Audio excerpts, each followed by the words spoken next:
fucking opening. Hey!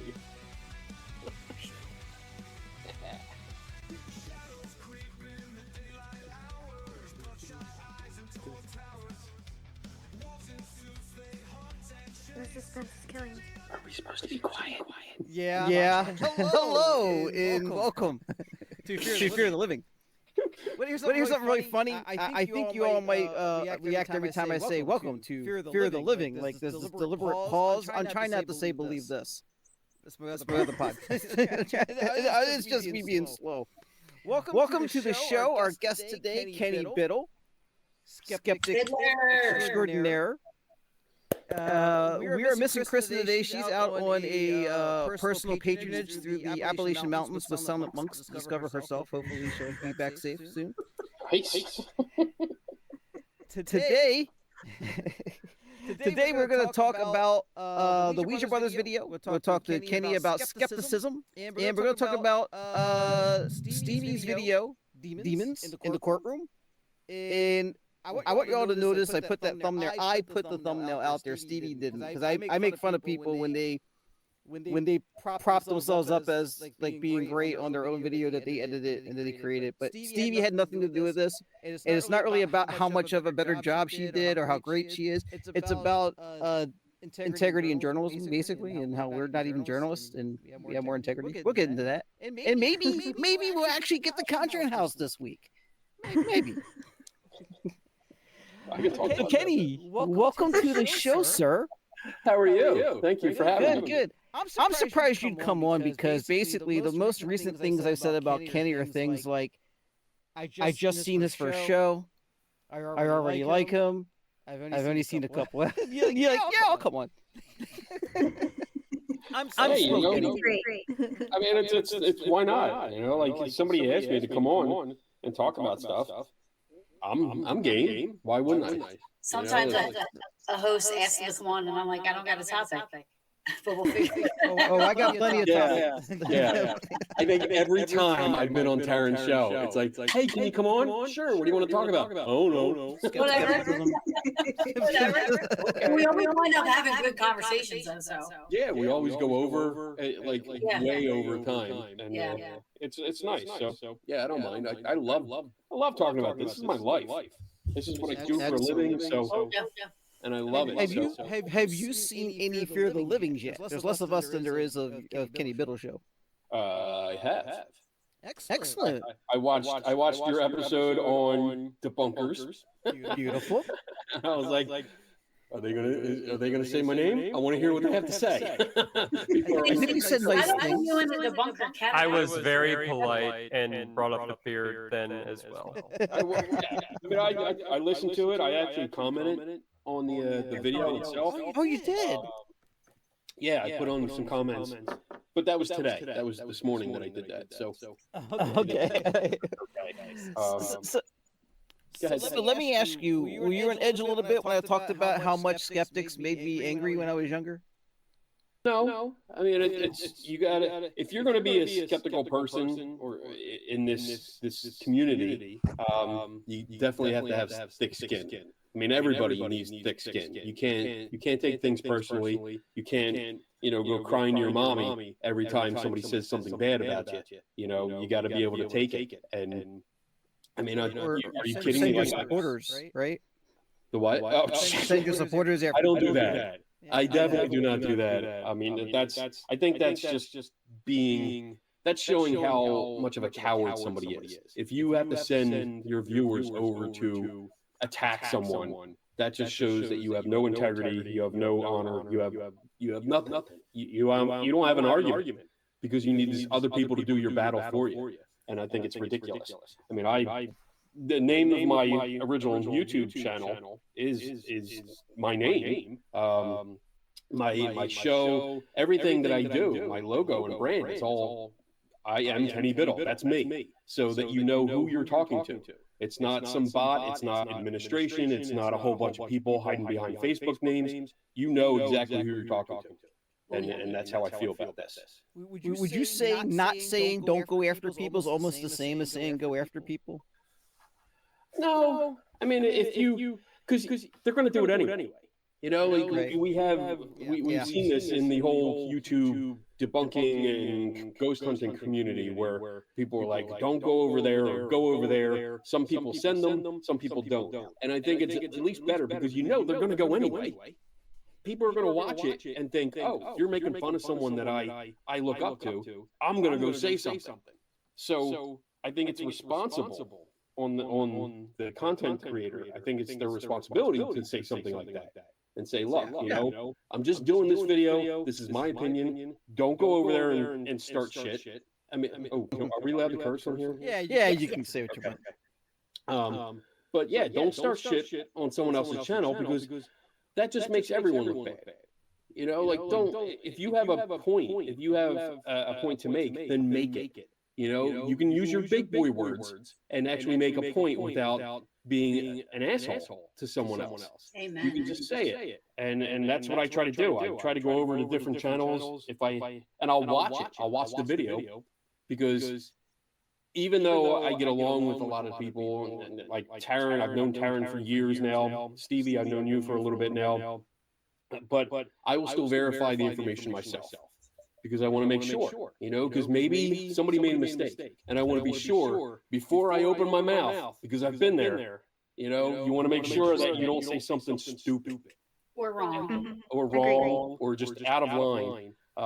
Because then that just makes you look so much dumber.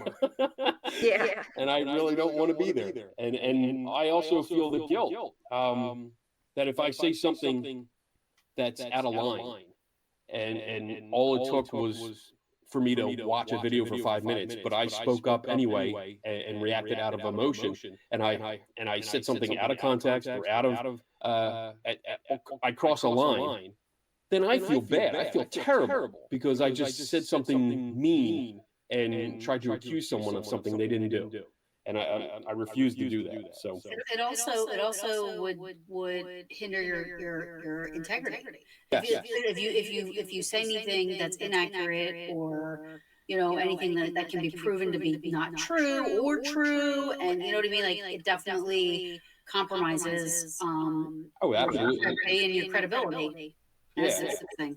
I mean, I've spent years working on. And I don't want this to sound like diva-ish, but I've worked on building a reputation where I'm honest about what I do, and I show you my work. I show all the work that I do in order for you to say, hey, you know what? Even if I don't agree with him, he did the work. And you can check my references because all the references are there. Whether it's an article or the video, I include every source that I source. And for me to jump the gun and say something without verifying it before I open my mouth, that makes me look bad. And now that gives you the impression that, well, if he, you know, made a harsh reaction or a rash reaction to this, what else did he do that with? You know, what else did he just speak out of turn on?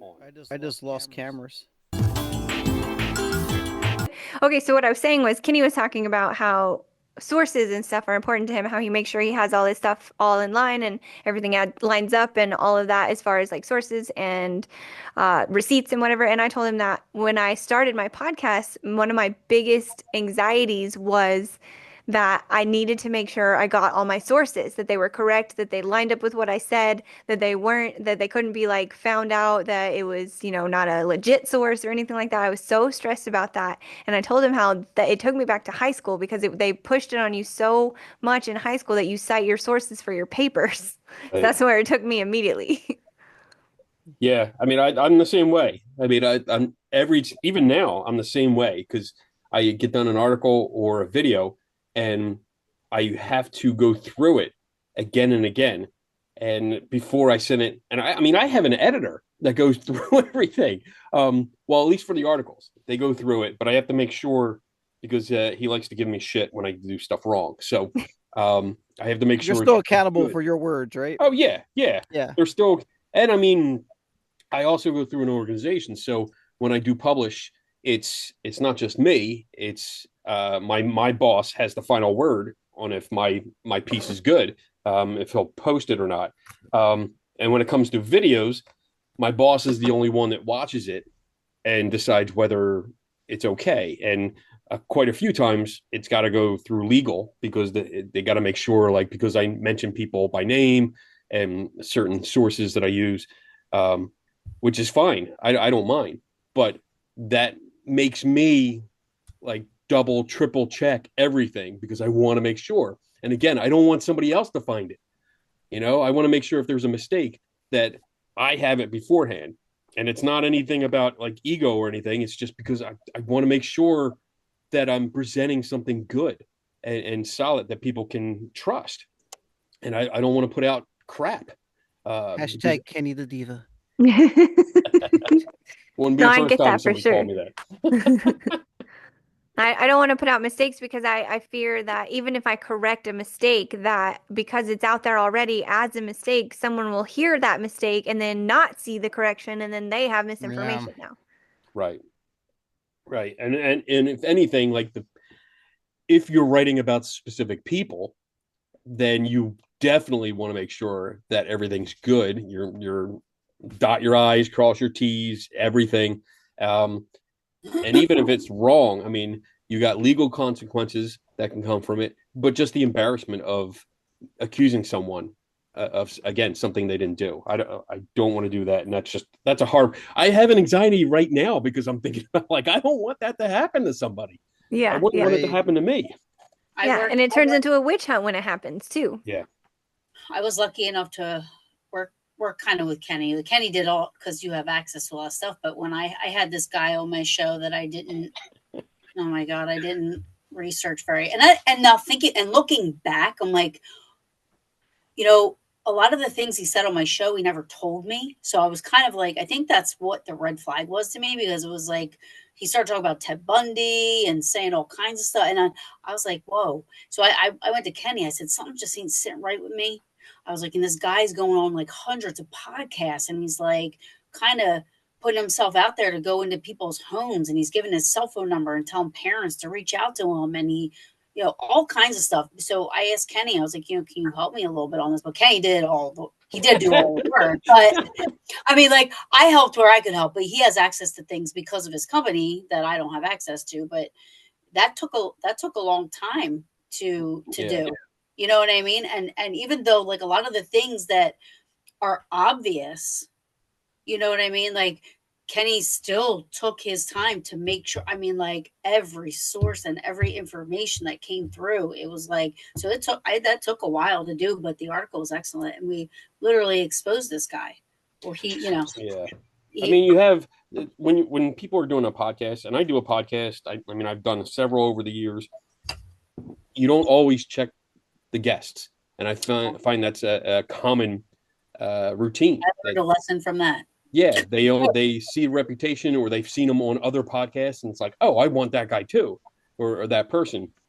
And I learned years ago, like, I don't interact with anyone until I do a background check on them.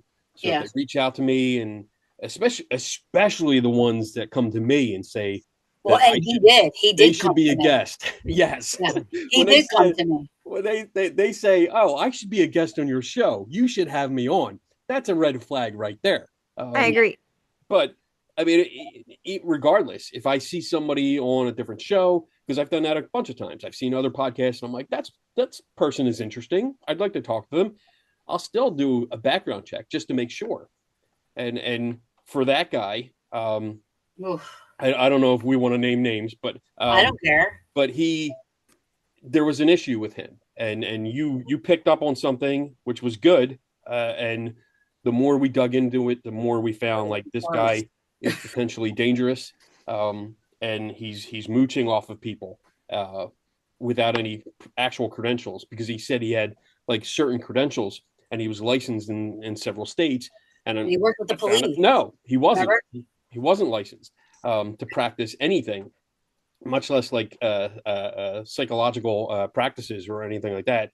So he was a danger, and it took a long time to put that article out because of so much research and making sure we had everything, and waiting for government agencies to get back to us and verifying, yes, this person never graduated from here, this person does not have a license here, and talking with officials to make sure. So, and talking to police in his state afterwards, because it was like, this is potentially really dangerous for someone. Right. And so, yeah, investigations, when I take on an investigation, it's not something it's going to be a 4-hour, Right. hobby thing on a weekend. That's not what I do. So, but it was an interesting case. Yeah. So Yeah. I'm happy that you figured something. You got that something. The force was trembling. you felt a tremble in the force, or I did. a disturbance, and you're like, yeah, something's wrong. So I said, something right with this dude, Kenny. I was like, help me out. And like I said, I feel bad. I said, he's going on all these podcasts, and he's like basically was saying like he could help children. He would go into the homes, and he while they were near end life on hospice, and he could help them cross over because he was this it was just crazy when he started talking about it. And I'm like, wait, this doesn't sound, this doesn't feel right. Like, and he sent me pictures of some of the kids in hospital gowns and stuff. And I'm like, this isn't right. I was like, what is happening? And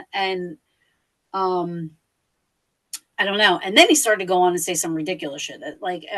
He was pimping out with Ted Bundy and all kinds of stuff. I mean, it just got ridiculous. He wasn't. I mean, I verified that too. Like he claimed to have interviewed Ted Bundy and verified that he never did. That's wild. Unbelievable. And it's ridiculous. And I think that's part of not necessarily with podcasts, because again, it's not your basic routine to vet your guests, to see, if they have a criminal record or something. That's just something that, us extreme paranoid people do. That's what I do.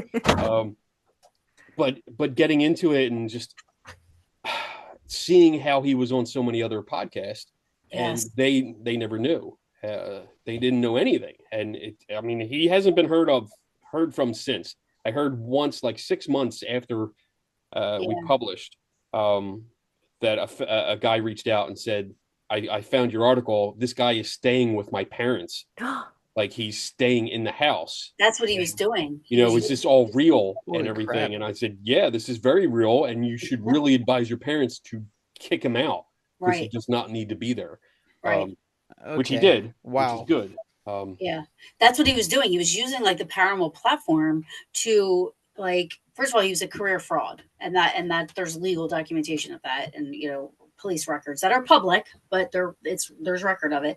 But he was using the platforms. He's giving his cell phone number out, and he's using the platform to basically, if you're parents of a child that's dying, and you're so desperate for peace and comfort and this and that, and here's this guy comes on and he's like, well, I worked with Mother Teresa, and I was this and that, and I was a part of this, and I work with the police, and I'm a parapsychologist, and I can help, and I'm also this, I can help children cross over to make it easier for them. Desperate parents are going to call him, and he's like, I don't charge, but he's living in these people's homes. He literally moves in until the child passes away. And then he finds his next victim. That's so wild. That's terrible. It's terrible. I just want to say, he this is why I like. I'm sorry, can you go ahead? He answered the phone for everyone except for me. I called him several times, trying to talk to him, and left messages for him saying, look, this is going to print. I have all these. I have the records. This is your time to speak up. You want your voice heard. This is the time. Yeah. I called him 4 times, and he never responded. So, and I even did it. I said, I went to him first, and I said, listen, I said, either show me proof of anything that you're saying. Show me anything from Ted Bundy. Show me certificates, your educational stuff. Show me something. I said, I'm going to give you an option. Either you can come out and tell everybody that you're a liar and that you're a fraud. I was like, or I'm going to do it. I'm just letting you know. he did it. I'd like to take a moment to let everyone know, you, the listener at home, that most of these people have seen my actual background check, and that while Victor Johnson is a pseudonym, he is an actual reverend. Barely. Thank you. That's true. Yeah, this is what I like about you guys, is we all have something in common here, and that is we don't need to be right in an argument, but we want to be right in the things that we present to the public. And I think there's a value in that that's missing sorely from a lot of people in the YouTube space, honestly. Right. Yeah, I mean, you really have to show your work. It's something I preach all the time. I grew up old school. You know, like you did any kind of problem, especially math, which I hate. I hate. That's why I married an accountant. But I hate math. Yeah. But you had to show your work. You know, you got space on that paper, and it was like, here's the problem, work it out, come to your conclusion, your answer. But if you don't show your work, you get it wrong. So that's the philosophy that I go by. And you're right, Chris. Like, too many people in this community skip that. They don't want to show the work. They want to either repeat what somebody else said because it sounds good. They want to. They have a belief already, and if there's a challenge, they feel that cognitive dissonance, and they don't want to be wrong. So no matter what, they're going to argue and justify why they're right, even if they are wrong. And they get offended when you ask for their work. Yes. Well, yeah, because they don't have anything to show. That's it. They don't have anything to show for it. I mean, if they do, by all means, show it. Like, let us see, because if you have the work done there and I can verify it, great. I'm on board. Right. You know, like let's go with this. Let's follow through. Let's see where it goes. But if you're going to tell me that so and so happened, and then you can't back it up, you have no data, you have no information, you have nothing to back it up, except I said so. Bite me. That's not there you go. That's beautiful. I'm gonna make a meme out of that, or get out of that. so listen. In the spirit of people wanting to wrongfully go after each other and make a big deal out of things and be dishonest and disingenuous, let's go ahead and pitch Shape versus Beardo real quick. No, I'm kidding. I'm kidding. I'm making Taryn upset. No. So the Ouija Brothers. Is that already caused controversy to say the name?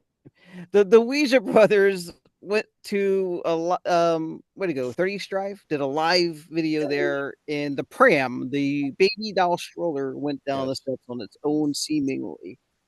Everybody sort of agrees, it seems, that it was just a failed experiment. It was just not a great experiment. Right. Shape's version sounds more like an accusation of they knew it would fail. Yours is more of a clinical explanation, Kenny. And Beardo's just shit happens kind of thing, you know? And I think everybody's kind of right, except for I think there's a giant leap between it was set up to fail intentionally and they knew it would fail, and it was set up to fail because it was just a bad choice of how to position things. Right. Is that a big leap, or am I giving them too much credit? No, I mean it's you do see two camps there. Well, you see different people. Let me back up. You got people that outright say it's faked or it's staged, which I don't know how they're showing that. You know, like I can only go off the data that we have, and that is one video, basically. So I'm not going to make a determination whether they purposely faked it or not. You have people that say that it was set up to fail. They knew it was going to fall. You have others that go, they set it up not knowing it's going to fall, but it fell. And I mean, honestly, I don't see anything that would lead me to believe that they set it up to purposely fail. Maliciously, right? Yeah, maliciously. Like the intention was, let's set this up.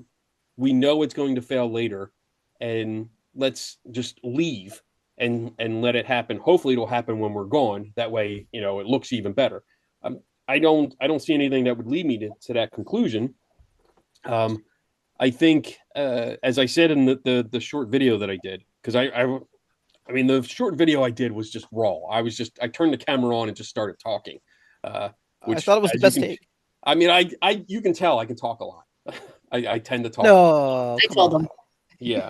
So I say this lovingly. It's just because he has a lot of information. He's very fucking smart. I was like, Stevie, if people were listening at home, watching at home, we had technical issues. You saw the format change. Stevie's hosting now. So, Stevie, could you put the Pram up on the screen, please? Yes. I have it ready. My producer in the truck. Bear with me as I try to make it work. Yeah, It's Pram is loading. British for stroller. Yeah, I had no idea what that was. I'm like, Took me what's a a pram? moment. I was like, what the hell is a pram? I was just in Tell me Universal that. Studios, and the Harry Potter train station shows you where to put your prams if you have children. No That's idea. amazing. Perhaps you should turn it off and turn it back on. Yeah. Share. By the way, folks, Tuesday at 9 a.m. Eastern D time, whatever the D stands for now, Destination Spooky has a new video going up. It's a But Is It Haunted? It'll be St. Augustine already aired. Torture Museum. Okay, there it goes. It would already be aired by the time. I don't see That's why I said picture, though. That's Tuesday. weird. I don't see it either. So it's any don't see Tuesday, anything. right? You are screen sharing. It says It's black. It's black. I see that. Oh wait, there. There it is. is. It finally came out. Yay. It's just delayed. Okay. Okay, so this is the picture you used, Kenny, to show Yes. that if we had this camera angle, it would tell you a lot more about the success or failure of the experiment. Right. Because this is the angle that you need. If you're going to set something up, first, there's so much information here. First of all, this is a bad experiment. Yes. I don't think they did it deliberately. I think they meant well. I think this is your typical ghost hunter style. All right. So when I say your stereotypical ghost hunting setup is let's put something up at the top and see what happens. Not realizing that, you know, it's got wheels. It's made to roll. That's what it's supposed to do.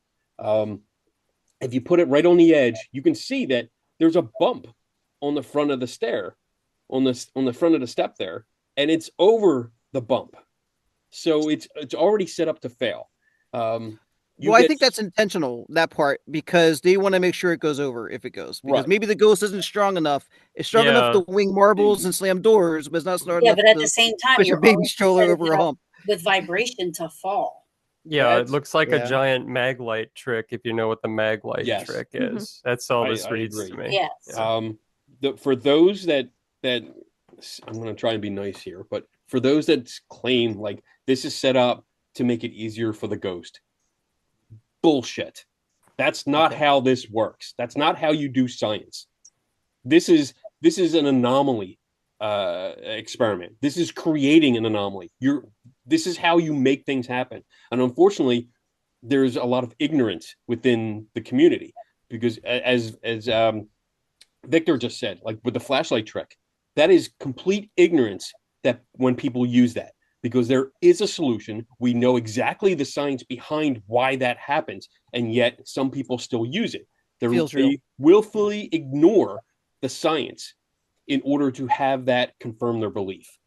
So when people set up experiments like this, they should know better, but they don't, because they don't take the time to learn scientific method, how to set up certain protocols and experiments to test what they're doing. They set it up because that's what they've seen other ghost hunters do. It's that confirmation bias. Yeah. Yep. I was just getting ready to say that, Stevie. I think there's a subconscious mind of we have to put it right on the edge too. Like it's not intentional, but also kind of subconsciously, it's got a better chance of falling if you put it there. Exactly. And that's the problem. But that's intentional. It's got a better chance of falling. And yes, it's intentional, but it's intentional for a different reason. Mm-hmm. Like I think, and again, I don't know these two gentlemen. I don't know the two guys that did this video. I've never met them in person. I haven't watched any of their videos except for this clip. That's it. I don't follow them. See that big one where they went into the guy's house that just. Oh, I saw that clip. But that wasn't like fake stuff. It was just poor choices. No, I know, but that was another big video. That's why I was just making sure if he saw that. Well, technically, this is also a poor choice. That was the lighter. That was the lighter choice. Yeah, that was the lighter side of Urbex more than anything else. Yeah. Let me say this real quick. I made a joke about pitting Beardo versus Shape. Let's make it clear. Beardo and Shape don't have a beef, but people act like they should have a beef, just so people understand that. If you know they don't have a beef, you shouldn't have a beef with each other either. Just putting that out there. Go ahead, Kenny. No, I don't. I stay out of the drama. When people start going back and forth, I don't give a shit. Well, it's not them. It's not Shape and Beardo. It's the viewers. It's yeah. So I stay out of that for the most part. I offer the information. and that's it. You can take it or leave it.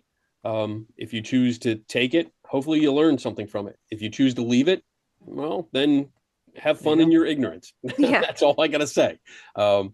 This is not a good experiment. First of all, if you want something to be moved on its own, okay, you don't pick something that rolls. You don't put it at the top of the stairs. If you want to impress me, or anyone, really, for that matter, anyone that has a little bit of skepticism in them, if you want to impress them, put a brick on the floor. That's it. Just put a brick on the floor in the middle of the living room and let it move. If it moves, Look, I'm going to be impressed. Part of the story of 30 East Drive is that big grandfather clock went down the stairs from back in that corner. So, I mean, you don't really need to be on the edge. What the fuck are we doing with a stroller? Make the grandfather clock fall down. Yeah. If it's strong enough to move a grandfather clock, you don't need a stroller at the top of the steps over the hump. Okay, speaking of Kenny, things that have wheels that move, so you guys know the Arnie Johnson case and the David Glatzel possession. There's this big thing. It's in the Warren's Cult Museum and everything. They have this dinosaur that supposedly talked and walked across the floor. It had wheels. It was not a dinosaur. It was a Godzilla toy, and it has wheels on the bottom of it. And the family, one of the brothers confirmed the floor was like at an incline a little bit. So that's another thing where they just blew it out of proportion. It just did something it would normally do. I could not. I honestly could not believe he was at Paracons making money. Like I'm like just so beside myself. We can come back to that because we're going to talk about that in a minute.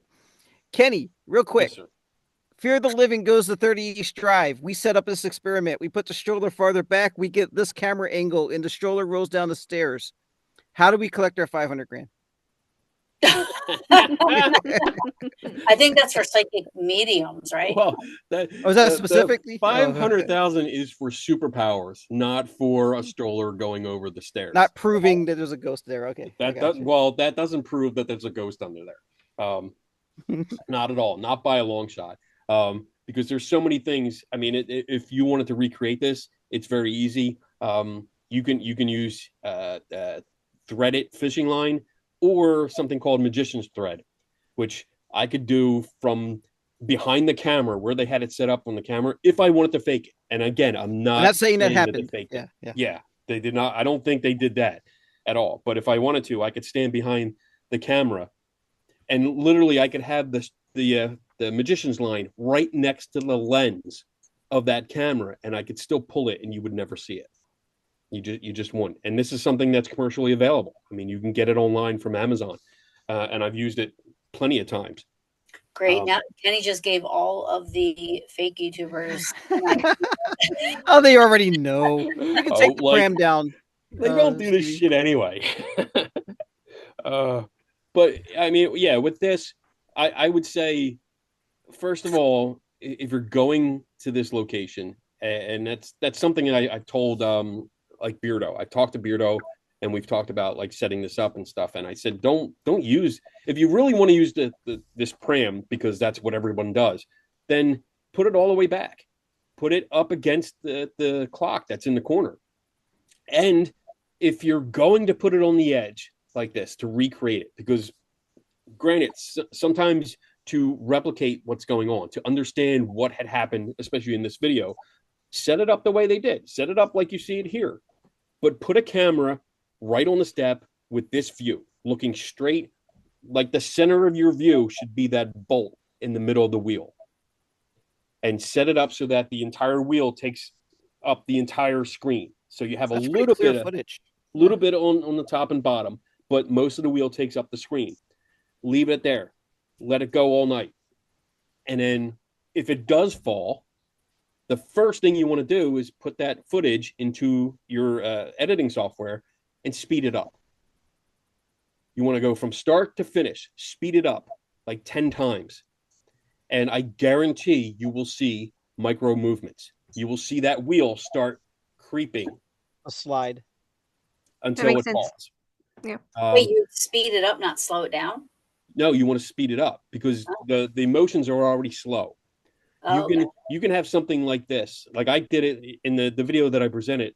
I had a baseball on my stairs here, and it was there for a half hour by itself on the edge before it actually fell, and no one was around, and you don't see anything until you speed it up. Once you speed it up, you realize, oh shit, it's actually like moving super slow.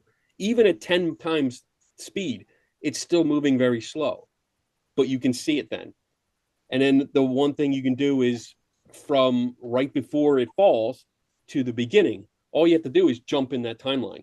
You know, the little scrolling thing on the bottom, just jump back and forth, and you'll see the ball go like that. And just like those wheels, they'll just jump back and forth. And that tells you it was slowly moving. So what was making it move? You walking and stuff and vibration? Everything. Yeah. I mean, when you walk along the floor, that one gentleman is a big boy. He's a big boy, and he went up the stairs at least once that I saw. And he probably did a couple times. So did the other guy. Now you have someone that's between like 200 pounds and 250 pounds that's going up those stairs. Yeah, you're shaking it, and it's going to make that stroller move just a little bit each time. You can have traffic outside. I know there's a roundabout like right there, right by the house. So there's traffic coming by. You can hear it on the live. Yeah. You can hear people outside. You can hear the traffic. So a lot of that slamming doors, if they went out, because we do know that they went out for something to eat and they came back. So slamming doors, anything, just walking around the basic floor is going to cause these little vibrations. And are they claiming it to be paranormal?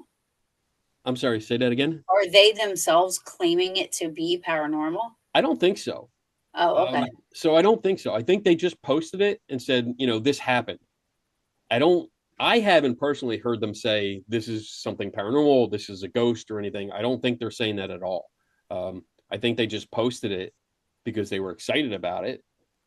It's worth a discussion. I think, unfortunately, I just see it as just a setup to fail. That's it. Yep. I see that this kind of experiment, it just is doomed to fail from the start. So, like I said, I mean, if you really want to be impressed by a poltergeist or whatever, put a brick in the middle of the floor and see if it moves. I like it. I'd be impressed. Stevie. Yes. You can stop sharing that. Okay. Kenny, you get to be part of our very first ever new segment that I'm introducing this week. Oh, boy. Stevie, go ahead and put up the neon lights. There was a big delay on the photo before. There it is. There it is. Time to play fake spiel or real deal. I will be reading 3 headlines, just the headlines from any time in history or even current day. In this article reading, I'll read an article. You'll each get 1 question about the article I will answer. After 3 article headlines are read and the questions are asked, you guys will deliberate amongst yourselves. In majority rule, pick the fake headline. We'll see who wins, me or the field. Are you guys ready? Ready. All right. Sure. The first headline. Foster mom is charged with abuse as authorities investigate whether a girl was traded for a monkey. We'll let the guests go first. We'll let Kenny ask the first question. What publication was this in? That's hard for me to remember. I think this was. I either got to remember or make it up. Right. This is why I don't have it in front of me, so it'd be hard to tell. This is the fake one. It was an AP article, I believe. AP article. If I remember correctly. What's AP? Well, the Associated Press wrote it, but I meant like what publication, what paper did you find it in? Oh, I found an online article off of AP. If I did. I'd never seen AP in written form, actually, on paper form.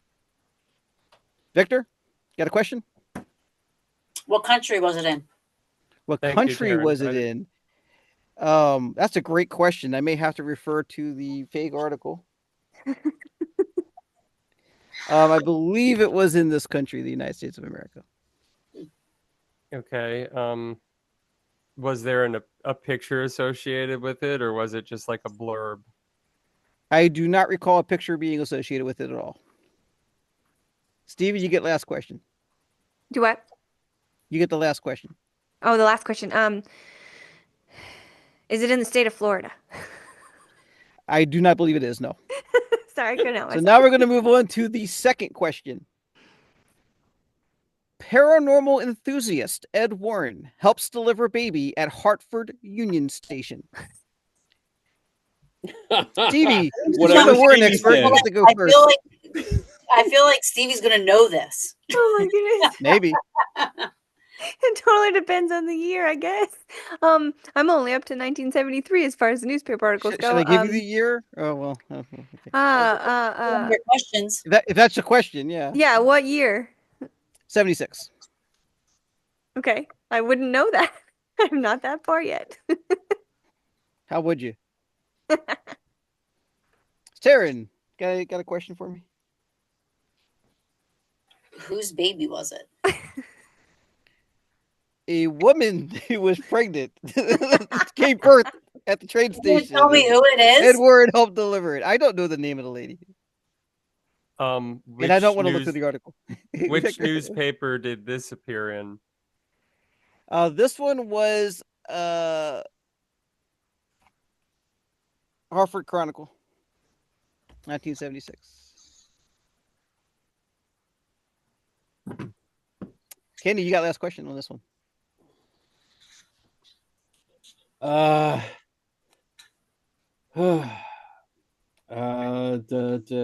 did they name the baby?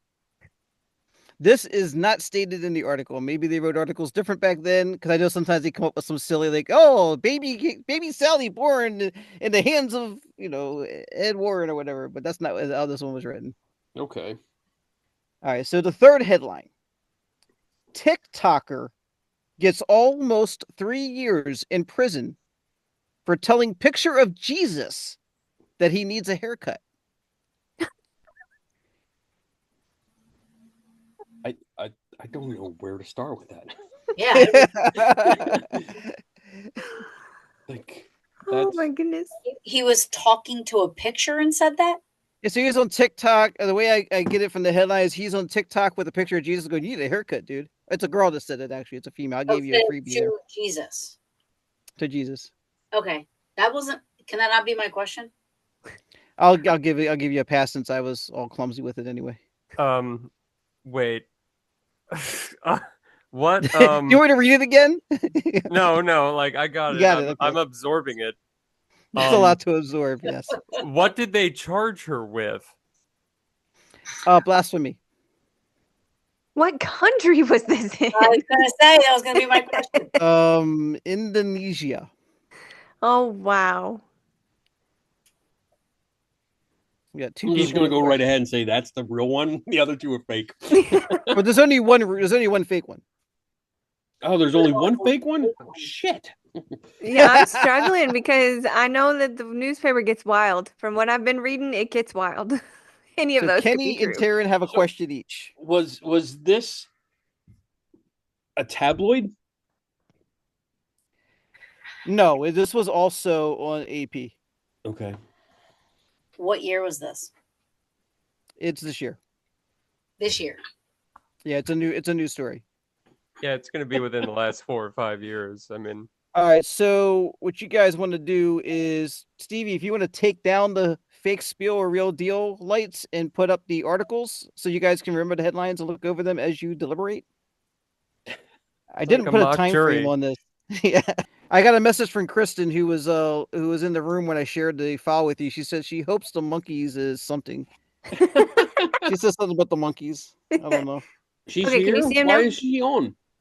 But she was she's not available for the video, but she was I guess she has internet where she is. It's a logistics thing, yeah. It's a logistics thing. It looks so small. TikTok, you said two are real? Two are real, one is fake. You gotta find the fake one. Fake Spiel or real deal. I mean, I probably have not done as much research on the Warrens as Stevie, but I'm pretty sure this would come up. This would be something that would pop up, and I highly doubt that Ed has done that or would be capable of doing that without exercising some demons out of the mother. So, well, it says he helps deliver the baby. He didn't deliver it himself. That's Ed didn't help anyone except for himself. So, strong. All right, yeah, that's some feelings right there. That is, I got some pretty harsh feelings towards him. We all do, I think. We all do.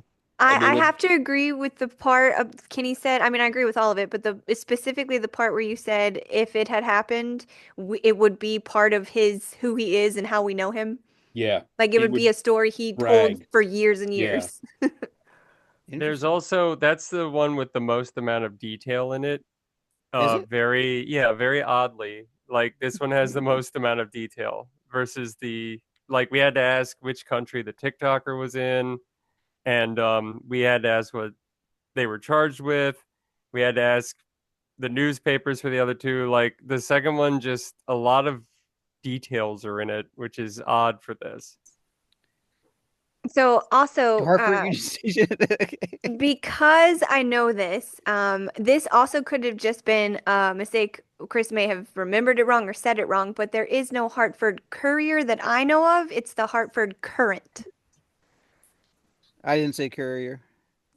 Are you sure? I said the Hartford Chronicle. Chronicle. That's right. Okay, so there's no Hartford Chronicle, but there is a Hartford Courant. Sorry, I don't know. Was there a Hartford Chronicle in 1976? I don't think so, because I was looking for the Annabelle story then, and it was in the Hartford. Interesting. Something. I can't remember what Jill told me, but yeah, there are so many. There's so little papers back then that reported. It was always the Hartford Courant or the Meriden in another town, or it was only a couple that reported on them back then. Mm-hmm. Originally, I was going to do the TikToker, but I think I'm switching now to paranormal enthusiast Ed Warren. I wanted to believe that was true. Is that your final answers? They had crazy headlines then about the Warrens, but I think that one might be it. And what was he? Because I keep thinking, what if it was his kid? He would have been in the delivery room. He was not in the. He was way in the service when his child was born. Okay, so then okay, I'll go with that then. Yeah, why was he at a train station too? They basically exclusively drove, didn't they? Yeah. Ed and Lorraine? Yeah. Why was he at a train I don't know station? what was happening in 1976. Is this your final answers? Yes.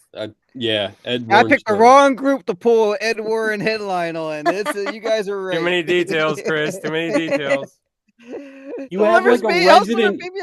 You have a resident expert in the Warrens. Right? I know. Yeah. I was trying to challenge. I was putting the challenge for half a second. I really was wondering, but then when Kenny said it would have been something that we would know about him, I agree. He would have held on to that story for ages. Yeah. I'm not sure. I'm not sure that wouldn't have been obscure. I don't know. Oh, his ego was so freaking big. He would in his story he delivered the baby, and like you said, exercised demons during the birth. Yeah. I mean, he would find a way to throw that into every story. I've actually delivered a baby.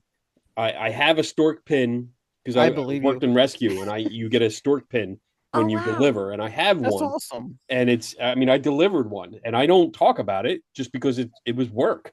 Mm-hmm. But Ed would. Ed would totally use that. Yeah, I guess he would. Yeah, he would. He would squeak it into every story he told. Yeah. So I'm hoping to have 37 demons, and I also delivered a baby yesterday. Yeah, on the same day. Yeah. It was a demon baby. So I'm hoping in future episodes, Stevi, Taryn, Victor, Chris, you all take a turn hosting that game. That was good fun. Job, I liked you guys it. won. I guess we're gonna make this quick because we're getting really low on time here. But I wanted to talk about Kenny. Are you familiar with the Devil on Trial documentary on Netflix? Devil on Trial. Yeah, I've seen it.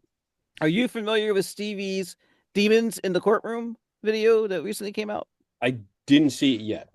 You need to. But it's long. I'm gonna see it. I'm gonna watch it because I'm always interested. But yeah, I like Stevie's work. If you want to do that in 2 parts, the first hour is kind of its own thing, and then the second hour is its own thing. That's good. Okay. That's fair. That's what Netflix should have done. Yeah. This is my argument: is that Stevi did it better than Netflix. It's not that Stevi has high production value and just blew away documentaries as documentaries go. It's that she covered the bases basically. I don't know about you, Kenny. She also covered the truth of the matter. The truth of it, talk. right? Like my guests, I let them talk. I didn't cut out their words. I didn't pick what they said to fit my agenda, which is what the Netflix documentary did. And I was told that wasn't initially the plan. That's just how it turned out. Right. You would hope that documentary series through a big streaming service, a big corporation like Netflix, with all the money they have, that they could afford to put out a quality product. But I would argue documentaries in general, as documentaries are supposed to exist, have struggled to be an honest, real look at the truth and reality since the 70s. Here's an interesting anecdote. As I was driving the other day, there's a YouTuber who goes by True Crime Loser. The opposite, by the way, great channel. But he came into my feed because he was covering the murder for hire plot alleged of Aaron Goodwin's wife from Ghost Adventures. And it just so happens that the person she contacted, allegedly, was already arrested for like killing his family and in jail. And like she kind of got that sort of serial killer love vibe thing. She did. And so he went back through the guy in prison and started, because apparently like he did a whole saga on him. And Netflix actually put parts of his YouTube videos in the guy's documentary. And he was like, oh, I should get around to watching it. And I was like, I wish I could be that blasé at this point. Right? I'd be like, I mean, he earned it. Wait, there's already a Netflix documentary about that? Yeah. What? They're quick on that. Yeah. It's about the money. It's not about the quality of the product. They've farted just out. took- Like, they cited a YouTuber who, granted, is very good, but had no idea it was in there. He's like, "Oh, that's nice. I should look at that." And I'm like, "Wow, there's gonna be Stevi one day, and I'm gonna have the same audience that hates me, and we'll go on." Kenny, your thoughts? I that doesn't surprise me because a lot of these, even Netflix, Amazon, whatever. I mean, when they commission or they buy these documentaries, it's not like most of the time they do not request it and say, hey, make this. It's usually a production company that comes together, they make it, and then they pitch it. They sell it to a network. And sometimes it's right before they start filming. Sometimes it's already filmed. So who knows? And it's not necessarily Netflix. It's the production company and the producer. Whoever's making the documentary, it's their agenda. Right. So it's whatever message they want to get across. And if they want to go one way or the other, I mean, and I know these kind of things change over time. I've been pitched offers at the beginning, and it's like, here's the idea. This is what we're going to do. And by the time they put a contract in front of me, it's completely different. And I say no, because it's like, that's not what you sold me. Yeah. So it's not surprising that Stevi made a better video, because one, I've seen Stevi's work, and it's awesome. I mean, it's spot Homegrown on. YouTube. It's beautiful. I mean, it's I love the way you get into the stuff. You get into the research, you cite your sources, you know your shit. That's important. And it's exactly what you said about letting the guest or the witness talk. Let them tell their story. Whereas you have these professional ones that cut and piece together an interview to make it sound like what they want to put out there. Right. It's And you're always never a structured narrative. Do you know, here's a fun fact. Do you know Joe Nickel filmed for that?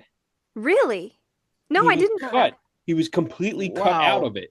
Well, I was told that they originally wanted to make this Netflix documentary as a sort of debunking type of situation where they were going to tell the truth and they were going to expose some things. And then after they did hours and hours of filming and interviewing with everybody, like hours and hours with each person, I was told that they decided to make it into what it became, and they cut a bunch of stuff out. Like they were told that this was going to be used and that was going to be used, and then when the final product came, they didn't use any of it.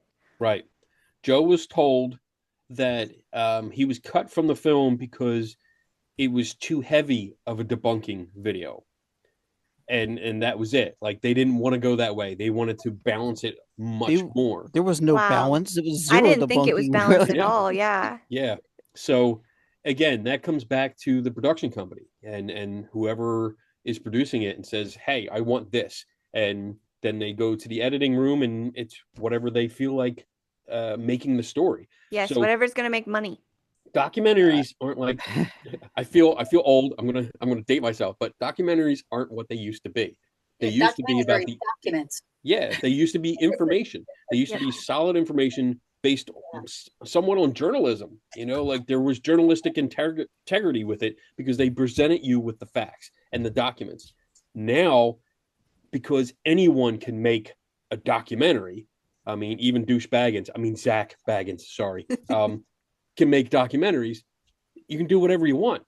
Your agenda is what you put out, and it's sad, but that's why I like when I see things from people like Stevi, because she's presenting the information in a raw format.